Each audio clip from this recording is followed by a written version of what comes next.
And this very much links to what we call the 3 laws of performance. The 3 laws of performance are all about how you perform in certain situations.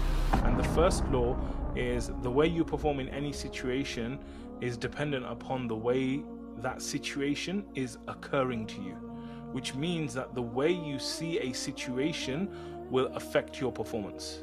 Okay, and this is very common when it comes to speaking. So for example, I might be very comfortable speaking to my brother or my sister, but if you put me with a stranger, then I'm not comfortable.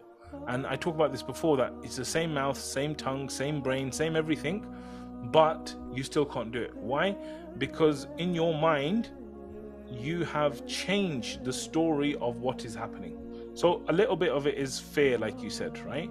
There's fear of saying the wrong thing, the fear of being rejected, the fear of all that kind of stuff. So maybe you don't feel fully comfortable and fully secure with that person. No, why it happens is because of the way you're seeing the situation. Why you're seeing the situation that way is probably because something that happened to you in your past, okay? Where maybe you were in a situation where you were speaking to someone, it didn't go so well. Like maybe you spoke to a stranger and your worst fears came true, where it was like a negative experience, or you know, the person reacted badly, or you made a mistake or something like that. Maybe you were too little to remember it, but the point that we're making is that if you look at children naturally will speak to anyone. They'll speak to strangers, they're quite confident, they're quite loud, and they're ready to go. Okay, but what happens is that because of the experiences that happen to us and the interpretation we give it, our own behavior starts to change.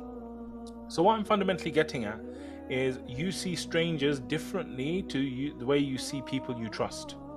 The way you see strangers is actually like they're more dangerous.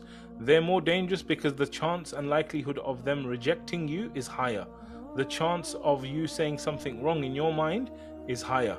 Okay, so with all of these increased risks, the fear, it paralyzes you. This is something fear does, right?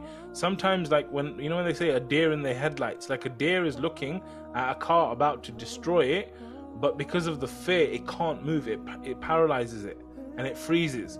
So the reason you're freezing and you're being paralyzed is because of the fear of the stranger and the fear of these certain people. Now, the one trick I would say, the best thing that's going to actually remove this is you stopping yourself from dehumanizing this person. Okay, now I know that sounds weird, right? But when you are sitting there thinking about this person, you are most likely dehumanizing this person. What do I mean? You're probably thinking this is a stranger, this person might judge me, this person might you don't think of him or her as a person like you do when you're sitting with your mom or dad or me or someone else. Okay, so what you need to do is you need to reconnect with what is a stranger to you and what does a stranger mean. Okay, so rather than it being a scary person who has a high risk of rejecting me, of a high risk of me performing badly with, a high risk of me looking bad with, you might change it and you might say a stranger is a human being who I haven't learnt from yet. A stranger is a human being who I haven't had the pleasure of experiencing their company yet. Okay, so as you start to change the story of what a stranger is, or what these type of people that you freeze in front of, as soon as you start changing the story and you humanize those people, change your performance as well, right? So for example, let's say that you were the brand new stranger, you'd never met this person, right? And you're talking to this person and you basically are very worried and scared that you're going to mess up, like you're accidentally going to say something stupid.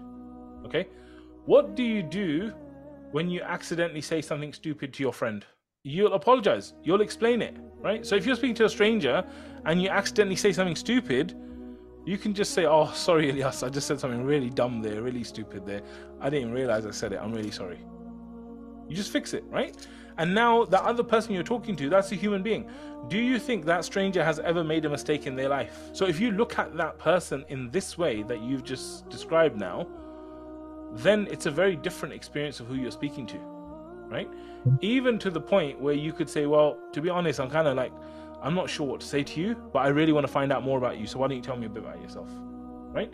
And you could have things like that are prepared as well. So one is the psychology element, which I was trying to hit first, which is like, the understanding of how you see this person. But then you can prepare for it. Like you can have certain questions in your mind, that will be very open-ended questions. And when they're actually talking, you're listening with interest. And when you're listening with interest, you can ask questions, you can build upon what they're saying, you can find commonalities. So there's a lot of tricks and tips and stuff for actually prolonging the conversation.